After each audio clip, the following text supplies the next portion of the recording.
Hello, welcome to The Naked Scientist with me, Chris Smith, and also with Ginny Smith. We're here at the Cambridge Science Centre, where we're recording this programme this week.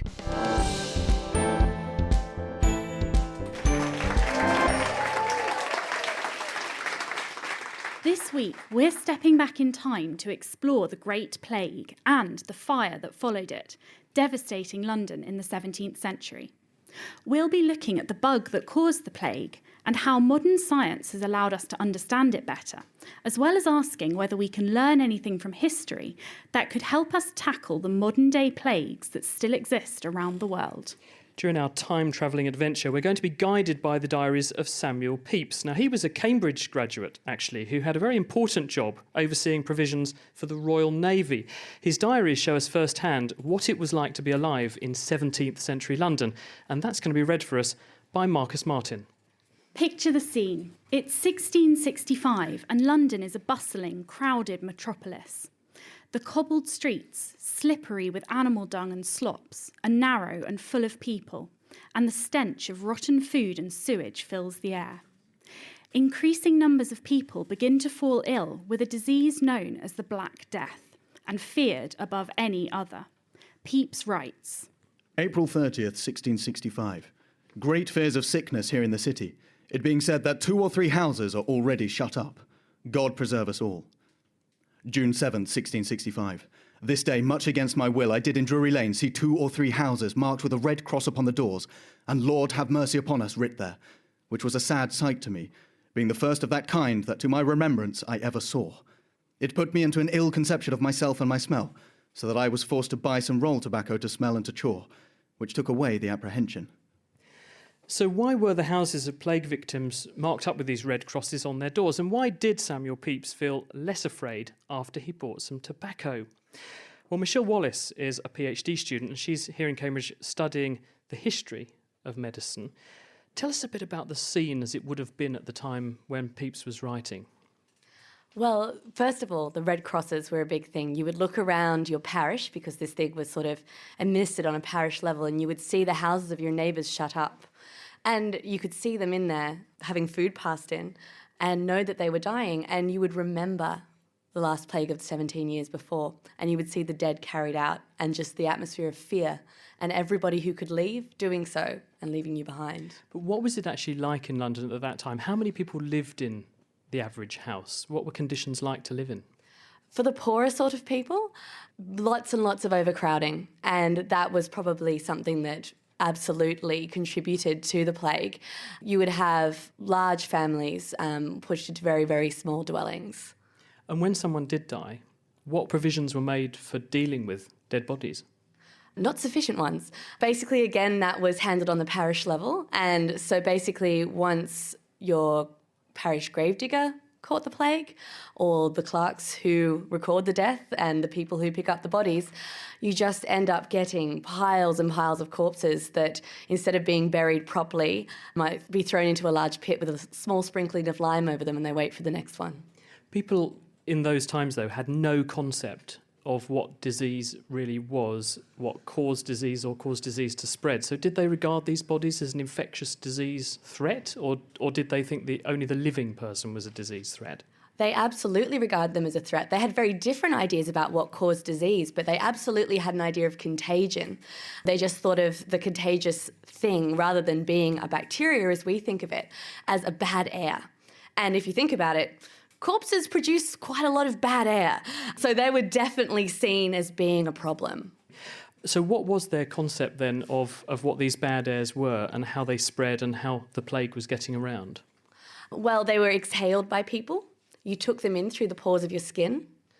So that's why you would smoke tobacco, because that's a nice, sweet-smelling, strong-smelling thing that protects where you breathe.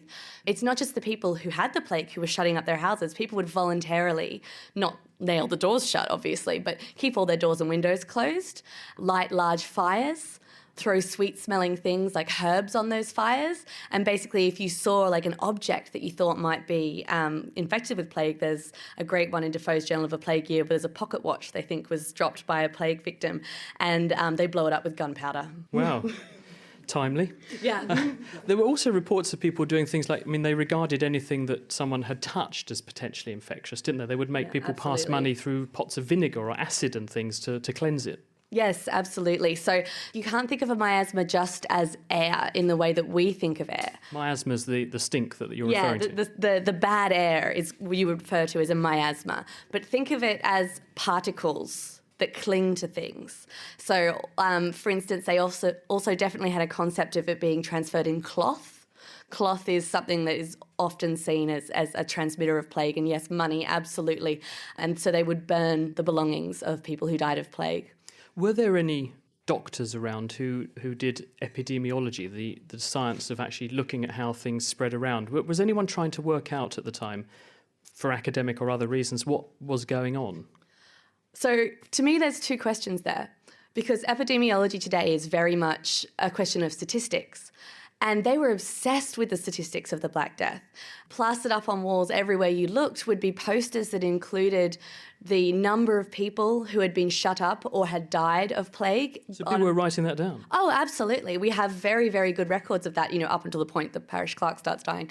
But this was something that people were very interested in. So not just the statistics of the current plague, but you would have in very, very cheap print that was put up on the walls everywhere and handed out in the streets, you would have lists of the statistics for the last plague, for a plague that happened in the time of Queen Elizabeth. And then the question of physicians, what are physicians doing? Well, lots of things. And 1665 is very interesting because, there's been lots and lots of plagues in England before. But by this point, there are a couple of different strands of medicine kind of fighting for dominance in London. And there's the established Royal College of Physicians, who practice what we call Galenic medicine, which is about balance. And we have the Society of Chemical Physicians, which is a little bit different, and they're both trying to get you to take their drugs and use their methods. Sounds like today. Yeah, a little bit like that. I bet posting all these plague numbers on walls did wonders for morale. Well, it did when they started dropping. So it's all about information. If you feel informed, you feel in control. Is this why we have such a good insight into the history that you're relating to us, because we've got those records? Yes, absolutely. We don't just have the records kept by the parishes themselves, but they were all collated at a central point every day. And we have that in huge numbers. So we know exactly, where the first plague case was in each outbreak, which parishes it spread through first, which is how we can see how it fits with, overcrowding, poorer areas, bad sanitation. Not that anywhere in London had good sanitation at this time, but yes. Thank you very much, Michelle. Stay there because Ginny has got a little game in mind for us now. Ginny, what are you going to do? Well, now you know a little bit about how doctors tried to treat the plague and how people believed it spread. We're going to play a game of cause or cure. So I've got some items here on the table, and what I want you guys to do is have a guess as to whether you thought that this item is something that back then they believed could cause the plague or at least make you more likely to get it, or whether it's something that they thought could cure the plague or prevent you getting it if you didn't have it yet. What should we ask them about first? So hard to choose. Should we start with this one? Okay, so what we've got here is a pair of ballet shoes, and that represents dancing and leaping. I'm going to ask you if you think it's a cause or a cure, and I want you to cheer for which one you think it is. So who thinks it's a cause? And who thinks it's a cure? Ah, now that's interesting. Well, I guess dancing, leaping, exercise, it's quite a healthy thing we think of now. What did they think back then? They thought it opened the pores of your skin and let the plague in. So you're all wrong. Sorry. So no dancing if you want to stay safe from the plague. Now, next, I've got a lovely bunch of rosemary, which I picked from my garden this morning. So who thinks that's a cause? Yay! And who thinks rosemary could be a cure? Hey! So that's a very strong smelling herb. So I guess that was to prevent the miasmas from getting to you. Yeah, and absolutely, it's a very popular one to burn inside your house. So there were loads of different herbs that they thought were curative or preventative, at least. What should we go for next? This is a slightly suspect-looking little vial of a sort of yellowish liquid. Can anyone guess what that might be? Urine, yes. Well, it's not. It's apple juice. But for the sake of today, we're going to say that's urine. It's actually special urine. It's urine from a healthy male virgin. So who thinks that could be a cause of the plague? No. Who thinks it could be a cure? Yeah. So what are we supposed to do with that? You're supposed to mix it with Venice treacle, which is a very expensive ingredient, and it's not actually treacle. It also involves viper flesh, for instance, and with another sort of plague water, and then you drink it, often. Anyone fancy trying it? No takers? What about some strawberries? They look a bit tastier. Who thinks they could be a cause? Who thinks they could be a cure? Ooh, split about 50-50 on that one. So who's right? They are a cause. You should abstain from sweet fruits. If you must eat fruit, go for the sour ones. Smiley face. So this is representing happiness. Who thinks happiness will be a cause of the plague? Oh, not sure on that one. Who thinks it'd be a cure? What's the answer? Yes, you should try and keep happy, as your friends and relatives are dying around you. So, on the contrary, sadness was seen as if you're sad, you're more likely to get the plague. Yes, absolutely. If you're sad, if you're melancholy, that's bad for your balance and you might die of the plague. Now, this is an interesting one. What I've got here is a collection of feathers. They're quite brightly coloured feathers, so they're not necessarily a normal chicken, but they are to represent a plucked chicken or pigeon. Preferably pigeon. Preferably pigeon. So who thinks a plucked chicken could be a cause of the plague? Yeah. And who thinks it could be a cure for the plague? Yeah. Oh, we're about 50-50 again on that one. It's a cure. The question is, where is it plucked? And what do you do with it? You take a pigeon, for preference, and you pluck the feathers out around its bum, and you put it bare bum side down on whatever blotches, whatever buboes, whatever swellings you have, whether they're in your neck, your armpit, or your groin. And you leave it there for a while, and it's supposed to draw the poison out. And so then basically you remove said bare-bummed pigeon and hope that it dies. Because if it dies, that means it's taken all the poison out. And if it doesn't die? Yeah, it's not good for you. Poor pigeon. Yeah, well, hopefully. And one final one. God. Who thinks God is a cause of the plague? And who thinks God was a cure for the plague? Well, you're all right. Everything was put down to God. Absolutely. They went into all the stuff about bad airs and so on and so forth, but ultimately you had to start praying. Fantastic. Thanks, Michelle. And well done, everyone. I think you all could probably go out now and be early modern doctors if you wanted to be.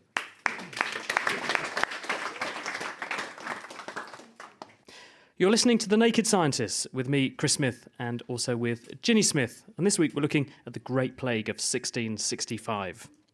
Unfortunately, despite people's best efforts to contain it, the plague continued to spread through the summer of 1665, and the number killed by it continued to rise.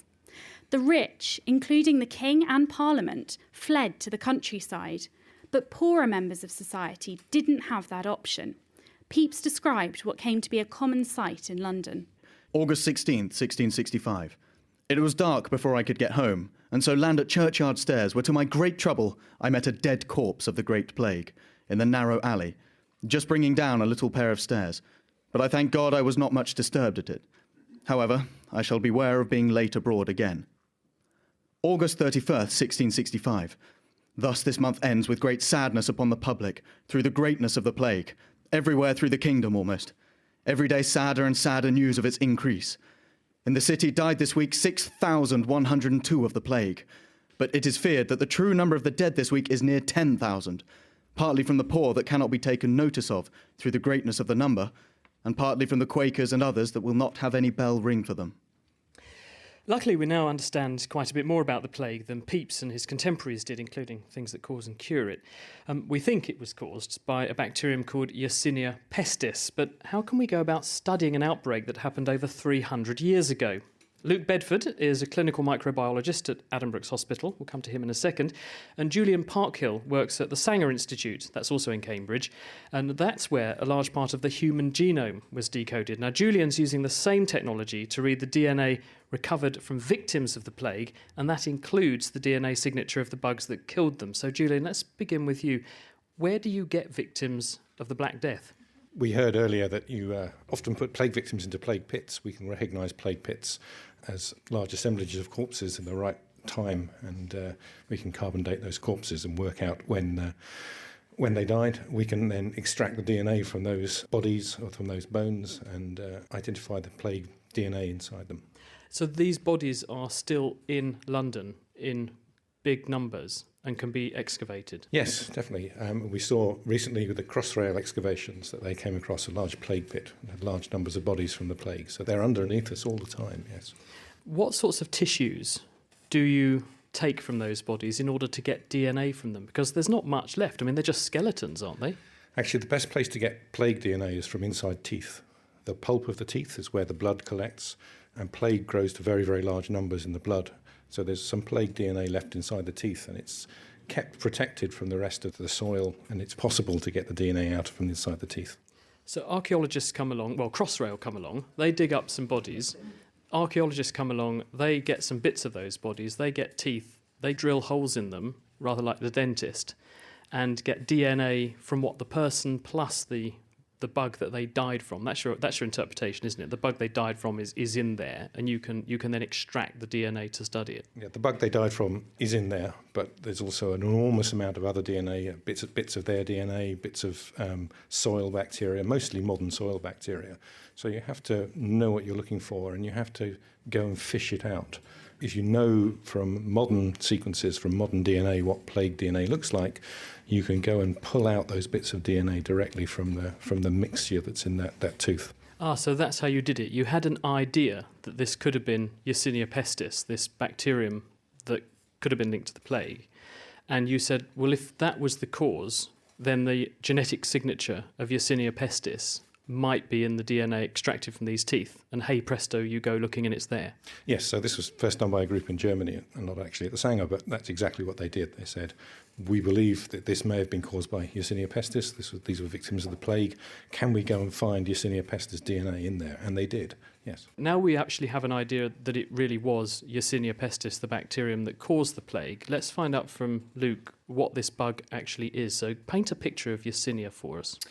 Yersinia pestis is a single-celled organism, a bacterium. Primarily, they live in fleas and rodents, and that's how they spread around in the wild, so to speak. And they do that by taking blood meals from rodents and other mammals, and then when they take another blood meal, they regurgitate. The bacteria actually makes them regurgitate through a set of genes that it's got over into the wounds that they've just created, and that's how you tend to get spread from person to person, it can do, and from animal to person and animal to animal with the reservoirs in the wild. And from there, it can travel and start to cause disease. Once it gets inside the body, it starts to develop, it changes the proteins that it makes and becomes resistant to a certain extent to the body's mechanisms of fighting off the phagocytes and other immune cells. It then travels to the lymph nodes, and this is where we see the clinical picture of bubonic plague from, because you get these massive, enlarged, painful, tender lymph nodes in the These are your glands, aren't they? Yeah, when you feel your glands raised, it's because you might have a bit of an infection. But when you've got bubonic plague, they're huge, they're painful, and they're very nasty. Is that because the bug has gone from the bite, it's replicating or growing at the wound site, and then it's spreading through the body to those glands or lymph nodes, and then causing them to swell up? Is that the reason? Absolutely. They sort of hitch a ride, so to speak, in the immune cells of the body and get carried and concentrated in those lymph nodes. So the immune system sort of helps it around the body? Yeah, the Yersinia pestis bacteria have got a way of protecting themselves from the immune system of the body, from these phagocytes that ingest them. And from there, they have a capacity to then be carried into these lymph nodes where they can multiply. And from then on, spread through the blood into other parts of the body as well. And once you've got that condition, is it curtains for you? I mean, what happens? How does it make the person ill? It makes the person ill by doing a few things. In the blood, it produces all sorts of proteins and enzymes, and what it can do is make your blood very thick and coagulable. And what happens is when that affects the distal parts of your body, your fingers and toes, the small arteries in there, you get gangrene, which is where we get some of the terminology Black of the death. Black Death. Yeah, because Exactly. these bits are going to go black and drop off, aren't they? So that's septicemic plague. And the other type, of course, is pneumonic plague, which is what we imagine with these coughing, sort of pestilent plague victims who are wandering around. And that is very bad news as well. So that's the plague in your lungs, and you can cough it out. You don't need a flea. You can cough it out, and if I cough on Julian, he's going to catch it. Yeah, it's much less likely to, well, at least there's a lot less cases, particularly these days, of primary pneumonic plague, which is where it spreads like that, but it does happen. Does that mean then that once you've got your fleas giving some people plague, then people can give it to each other via that aerosol route? So it can start off as that bubonic plague from a flea bite, but then other cases can occur with the spread via the respiratory route. Yeah, absolutely. So that can be another mechanism by where it spreads. And I guess perhaps in older times you would get more, because there were so many fleas about, you would still get a lot of transmission. But these days, with less of a flea population in people, we assume, depending what the population is, of course, you're going to get more pneumonic spread. Can it be treated? Yes, there's many effective antibiotics available. And actually, if you catch bubonic plague now, you've got a pretty good chance of surviving. Around about 10% of people who have plague these days, we think, die. But obviously, case ascertainment where you have most of the plague is sometimes quite difficult. How many cases are there today? In the UK, there's none. We haven't had any cases, I believe, since the 1930s in the UK. You still do get cases in the west of America, for example, and sub-Saharan Africa. But generally, we're talking about a couple of thousand a year, I believe. So nothing on the scale of what happened in the 1600s during the Black Death?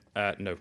So, Julian, what can you tell us about your genetic investigations then? What did you find when you studied the DNA of the plague victims that you've said they had Yersinia there? Is it the same bug that Luke is describing is still causing cases today?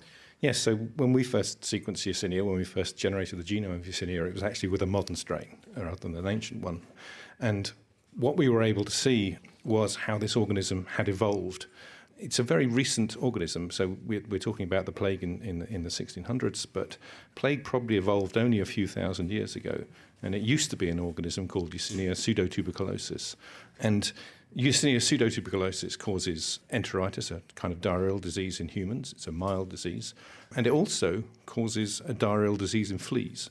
So it infects mammals, like rodents, and it infects fleas. Mine boggles at the prospect of a flea with diarrhoea, but do go on. A very careful experiment, I think you have to do that. So what Yersinia pestis did was it found a way to jump, to change from going through a fecal-oral diarrheal route in fleas and a fecal-oral diarrheal route in mammals to suddenly connecting the two. And it only required one or two extra genes to do that.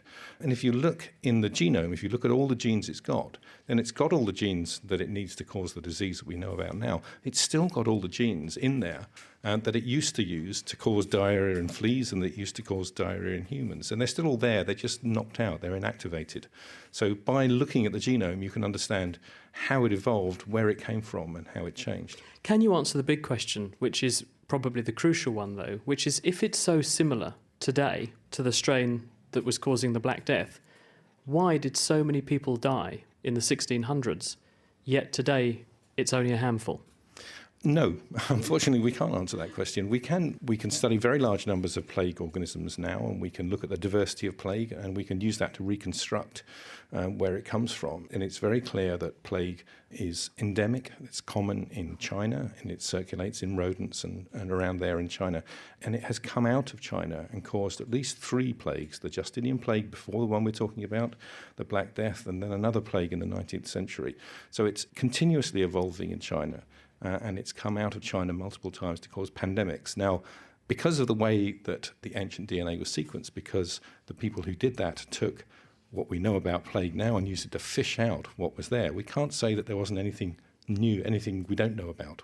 We can find out what we know about. We can't say there isn't anything in that genome in the ancient plague that we didn't know about. But it looks very much like it's the same organism causing the same disease. So there might still be something else that was in circulation at the same time. We'll just have to wait and see, I suppose. Julian Parkhill from the Sanger Institute and Luke Bedford from Addenbrooke's Hospital. Thank you both very much.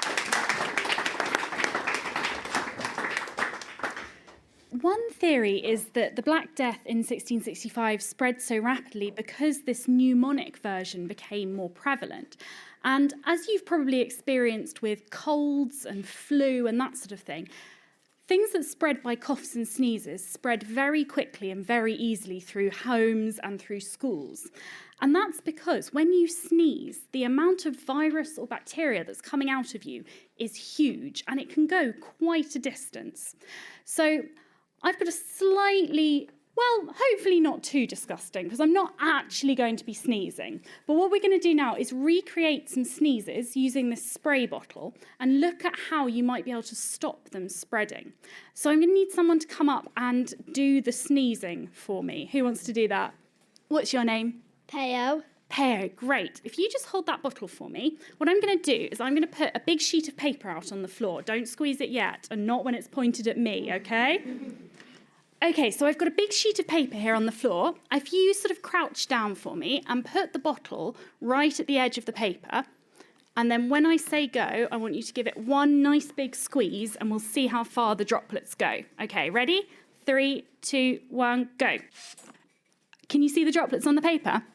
Yes. So how far have they gone? Almost all the way to the end. In fact, I can see a tiny drop just at the end. Okay, so we've got about 1 metre and a bit of paper there, and the droplets have gone quite a long way. And what's interesting is you can also see that there are some big droplets and there are some really tiny little droplets. And that's the same with a real sneeze. There are the kind of big globules of spit and snot that come out that you might be able to see. But you're actually spraying out tons of tiny, weeny particles. And there was some research that came out a little while ago that actually said that we used to think they could go, maybe a few meters. But these tiny little particles can actually get picked up by air currents and go a lot further, 200 times further than we previously thought. And that's far enough to infect everyone in this room, definitely. So what can you do when you sneeze to try and stop yourself from infecting other people? You could cover your nose. You can cover your nose and mouth, exactly. So that's what we're going to try next. So we've turned the paper over so we've got a clean side, and we're going to try covering it with my hand. So that's what a lot of people do when they sneeze, isn't it? You put your hand in front of your mouth. So I'm going to put my hand, where do you put it? Kind of a few centimetres in front of your nose. And then I'm going to count down again. I want you to spray. And do you think I'm going to block all of it, or do you think we'll see some of it on the paper? I think we'll see some. Let's have a look, shall we? Here we go. 3, 2, 1, go. There's a lot of purple dye on my hand, so I did manage to block quite a lot of it. What can you see on the paper? There are a few tiny droplets in the middle of the paper. At least it didn't reach the end this time. That's true. So it's better, isn't it? A lot of the big droplets I've caught, but if you look closely, there's actually quite a lot of the tiny, weeny little droplets that have got through. And also, now have a think about what's on my hand. What am I going to do now? When you've sneezed, do you always go and wash your hands straight away? Or do you sometimes pick up a pen? Or go and shake hands with someone? Would you want to shake hands with me after that? No. My mummy always says that if we sneeze or cough by our elbow, then we won't put it on our hand and it's less likely to spread. Exactly, because how often do you pick up a pen with your elbow? Not very often. So actually, that is now what people suggest, that you sneeze into the sort of crook of your elbow, the inside of your arm. And what that'll do is it'll make it less likely that you pass on the disease. The other thing you can do is you can use a tissue. And a tissue is a bit bigger than your hand. So we're going to try that now. Last try. And I've got another clean sheet of paper. And this time, we're going to put the tissue right in front of the spray bottle and see what that does. Ready, Peo? 3, 2, 1. How's my paper looking? Completely white, and the tissue's looking very purple. There's a big, gross purple splodge on the tissue, but I can see, there's one tiny weeny drop there, but I think that's it. So tissues are great because now what I can do is just ball that up, chuck it in the bin, and the infection's gone. If you don't have a tissue, crook of your arm is the next best thing because you don't want to be sneezing on your hand because you use your hands a lot. But this just shows quite how fast sneezes can spread. And it's not really surprising that if you had lots of people living in cramped conditions sneezing on each other, it didn't go well.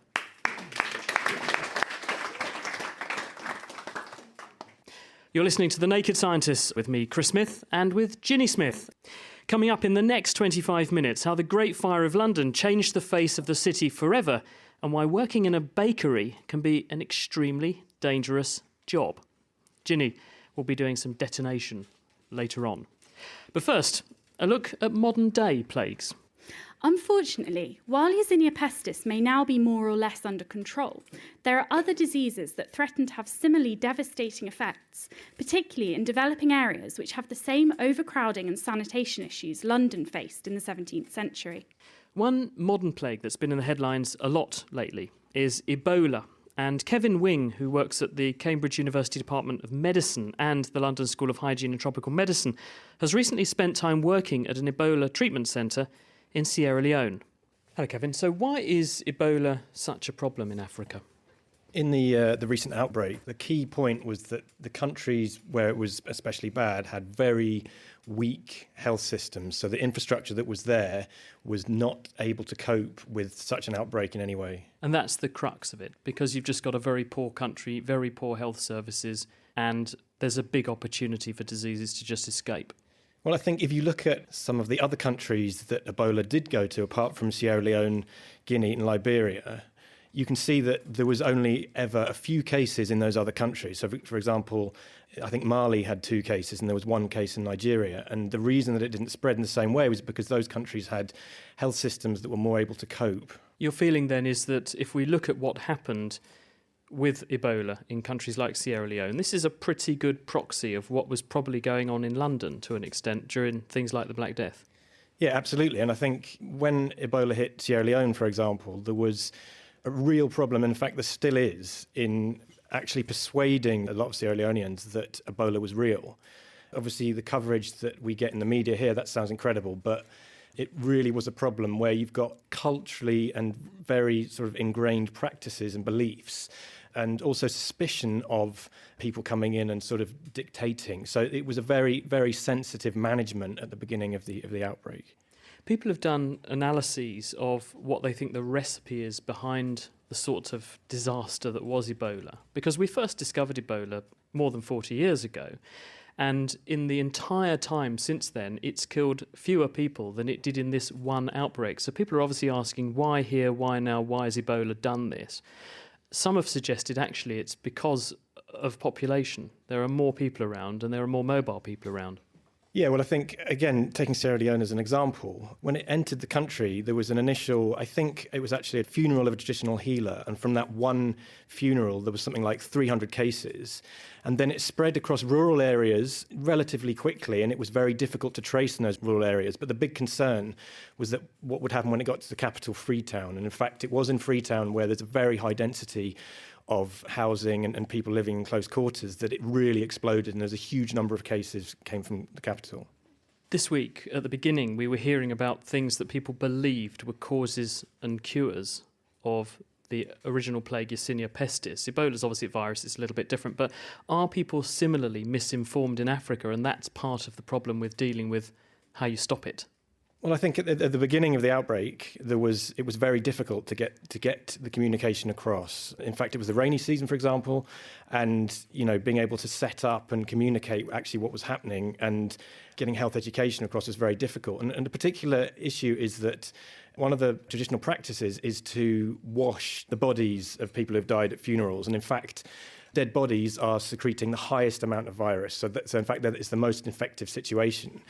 But it's very difficult to get people to try and change that behaviour, and very upsetting as well for people not to be able to wash their loved one. I think it's worse than just washing. They were washing and drinking the water they washed the bodies with, weren't they? Yeah, absolutely. And it's behaviour that's very difficult to change. And we've heard already about how with the plague, that burial was very important. In the same way for Ebola, it's the burial practices that were really key. Once you get those changed, that's a big step. What can we do with modern science in the modern era to try to prevent Ebola, but things like Ebola as well, coming back and doing this to us again? It's interesting because when people think of sub-Saharan Africa, they think of, well, now at the moment, obviously think of Ebola, but they think of other infectious diseases such as HIV, tuberculosis, and malaria. And in fact, what the big challenge that sub-Saharan Africa is facing now and will face, and we don't hear so much about, is actually from diseases that are not infectious. So this is the so-called non-communicable diseases. And what I mean by that is diseases such as diabetes, cardiovascular diseases and respiratory diseases. And in fact, by 2030, it's predicted that the deaths from those diseases will be greater than the deaths that traditionally are the leading causes of death in Africa, such as infectious diseases, undernutrition, and maternal and perinatal deaths. One of the things that got highlighted, in my view, a bit late in the Ebola story, though, was that along comes this virus and it decimates the healthcare system, which was already pretty feeble. And that meant that there's now nowhere for a woman to go and have a baby with any degree of safety. There's nowhere for anyone to get any treatment whatsoever for a common disease like malaria or a flare-up of TB. So you have one outbreak of one disease that then causes a snowball effect, destroying lots of other lives through other consequences. Yeah, absolutely. And I mean, a solution for that is obviously very difficult in these countries which are very resource poor and do not have effective health systems. But I think going back to my point about non-communicable diseases, in other African countries, if we don't get a handle on these non-communicable diseases such as diabetes and heart disease, then in fact the health systems that are already working are going to be under so much pressure that something like the outbreak we've seen could happen again. What about the world as a whole? Because many people say that there's so many of us on Earth now and we're so mobile that we really are cruising for a biological bruising, because we've got up in the air right now around the planet 1 million people aboard aeroplanes. No city is more than 24 hours from any other city, which is inside the incubation period of most infectious diseases. So unlike when the Great Black Death plagues were knocking around, people had to go everywhere they were going to go by boat and it took them months. Now you can be on the other side of the world and spreading a disease before you even know you've caught a disease. Yeah, that is something that came up in the media a lot. And in fact, I think during the outbreak, the international community really only got involved when those concerns came up, which was obviously a tragedy for the countries involved. But I think that people are always going to want to travel, and these, the way that we live is the way we live, for better or worse. But what we really need to focus on is looking at the burden of disease in these countries, and more that is these non-infectious diseases, and looking at research to help handle those so that then we're in a position to help with infectious diseases that emerge. Kevin Wing, thank you very much.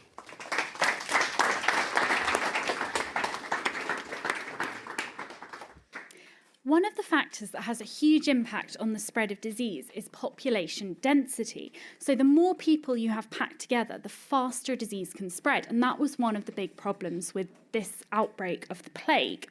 So I have a little demo here to show you how that works, and it involves cake. So I have 2 cakes here, and they're going to represent our 2 different kinds of population. On the left-hand cake, there are 8 candles, and those represent people. And on that cake, they're very crunched together. They're all up one end of the cake. They're very close together.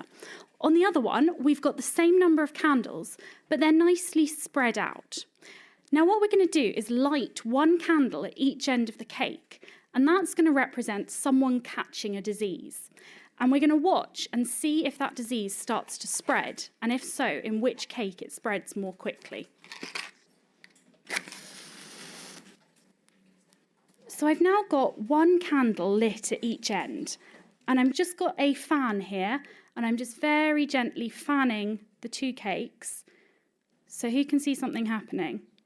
On the cake where the candles are really bunched up, it's spreading, and on the one where they're spread out, it's not spreading at all. Exactly. So I've now actually got 3 candles lit on the cake where the candles, which are representing our people, remember, are very closely packed. Because what's happening is as I'm fanning the flames, they're sort of moving around a little bit, and they're jumping from one person to the next, or from one candle to the next. And they're now all lit. Whereas on the other one, which I've just started fanning a bit more because it wasn't doing anything, I've now managed to blow out the first candle, which is quite representative, actually, because if there's one person infected, they're going to either recover or they're going to die. But if there's no one else around them for them to infect, that's where the disease ends. And that cake now has not a single candle lit on it, whereas the other one, where they were close together and the infection could jump from one to the other, they're now all lit. And this is a really interesting demo because not only does it model the spread of infection, it actually also links very nicely to what we're going to talk about next, which is the Great Fire of London. By the winter of 1665, the plague outbreak had actually started slowing down, and many of those who had fled the city began to return. By February 1666, the king returned to London, and although a few cases of plague were still happening, it seemed like the worst of the disaster was over. Official bills put the total number of deaths that had occurred at around 70,000, although some experts estimate that the real total could have been double that. The people of London began to rebuild their lives, but little did they know that another tragedy was just around the corner. On the night of the 2nd of September 1666, a mistake by Thomas Fariner, a baker in Pudding Lane, would lead to the destruction of huge areas of London. Pepys witnessed the spectacle and wrote about it in his diary. September 2nd, 1666. Some of our maids sitting up late last night called up about 3 a.m. to tell us of a great fire they saw in the city. By and by, Jane comes and tells me that she hears that above 300 houses have been burned down tonight by the fire we saw, and that it is now burning down all Fish Street by London Bridge. So I made myself ready presently and walked to the tower.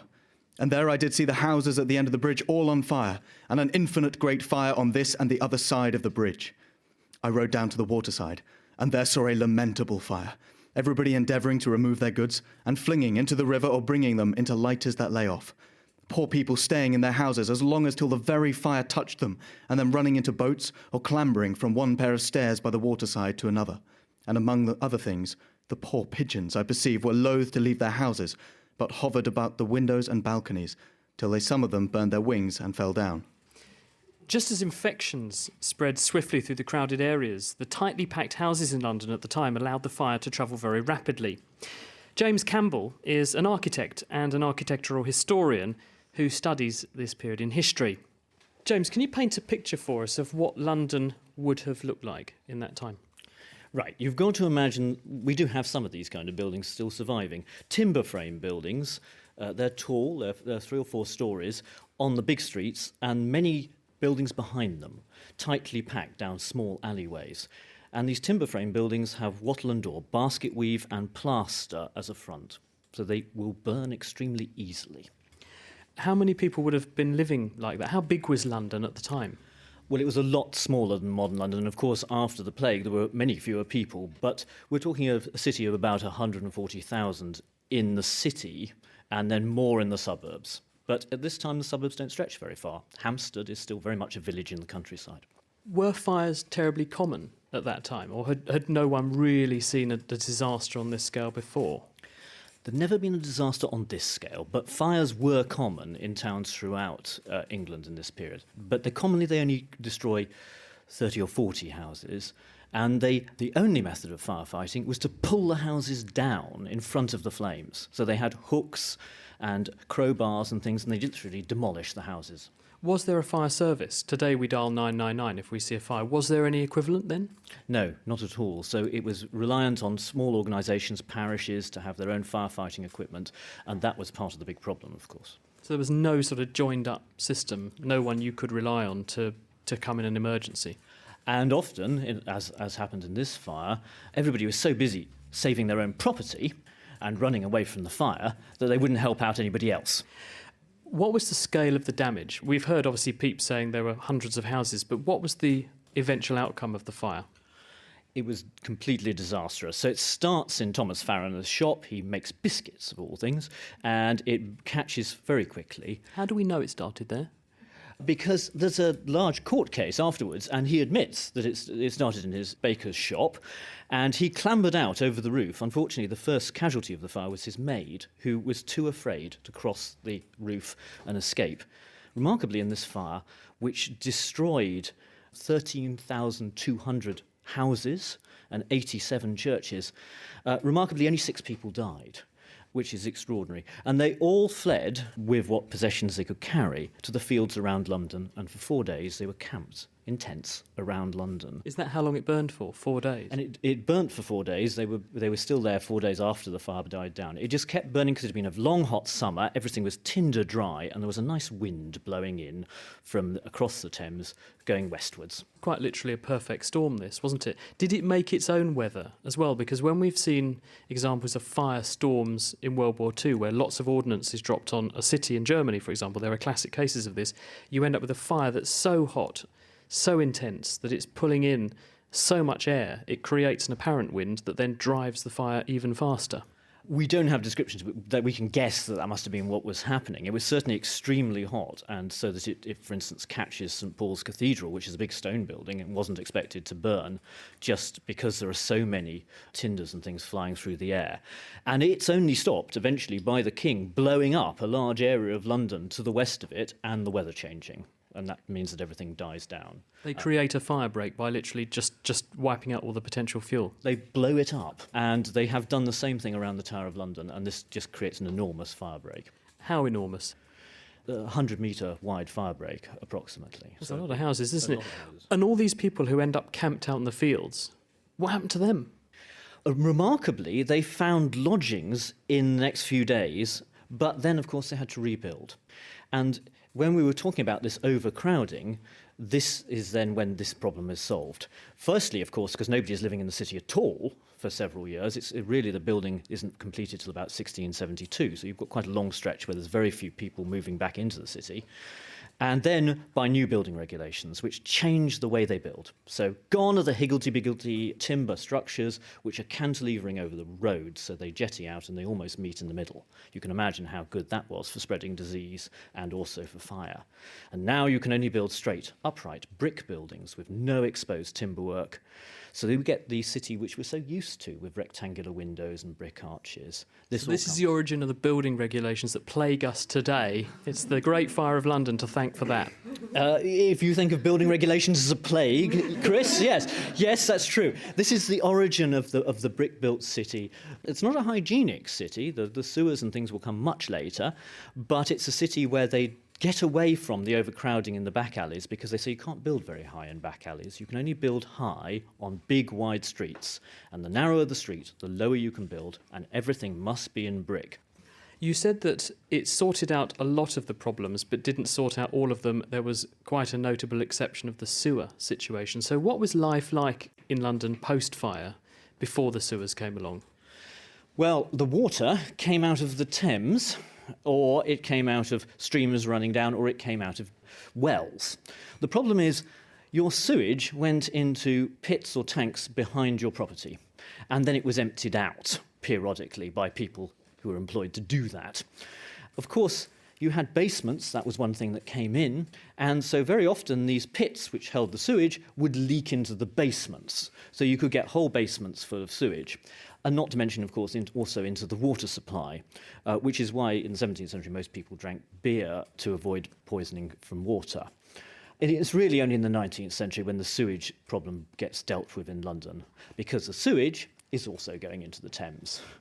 So your water's coming partly from the Thames, your sewage is going into the Thames, and so, as you can imagine, it's a source of disease. I suppose we exchanged one plague for another, didn't we? Because then that meant things like cholera became much more common. Is it a myth that the Great Fire wiped out the plague? Is that true, or is that just apocryphal?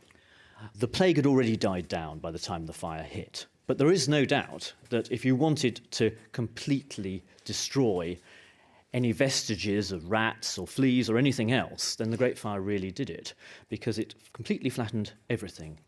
And it kept smouldering for weeks, although it started to rain at long last, and that gradually put the embers out. So people wandering around the city in the days afterwards describe this terrible wasteland of still burning buildings. James Campbell from Cambridge University, thank you very much.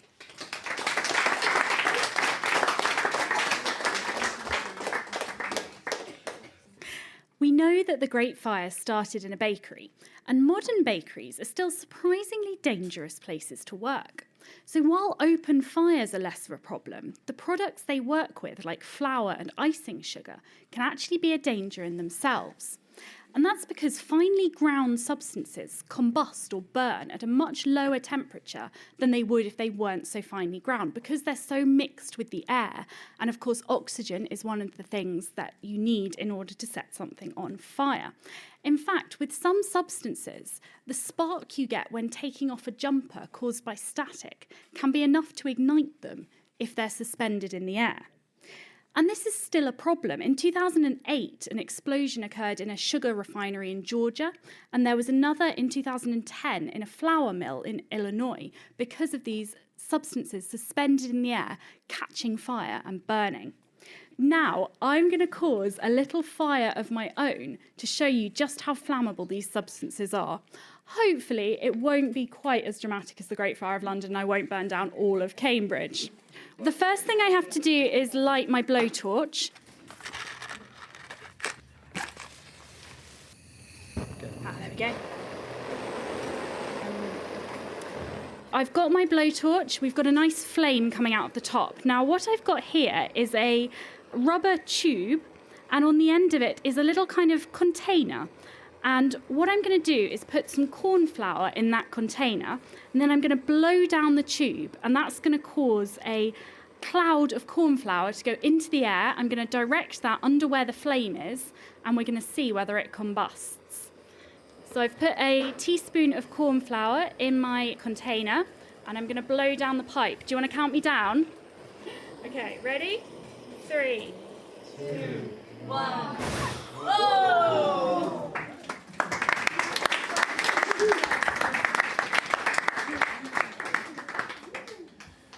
So when I blew that cloud of corn flour into the air, you got what looks like a kind of fireball coming out of the top of the blowtorch. You got this big kind of ball of flame.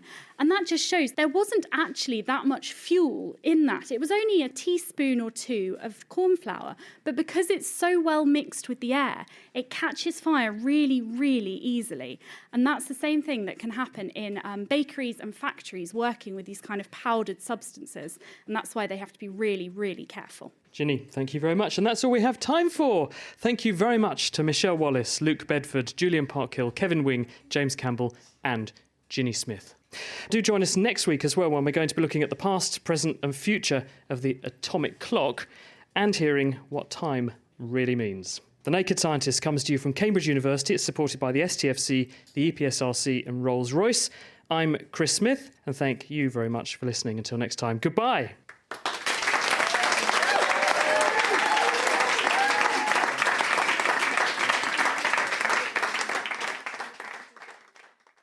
Are you ready to begin?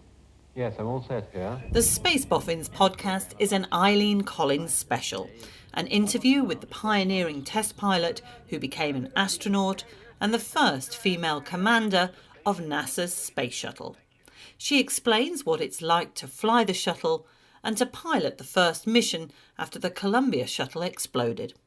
So join me, Sue Nelson, with Eileen Collins on the latest Space Boffins podcast in partnership with Naked Scientists.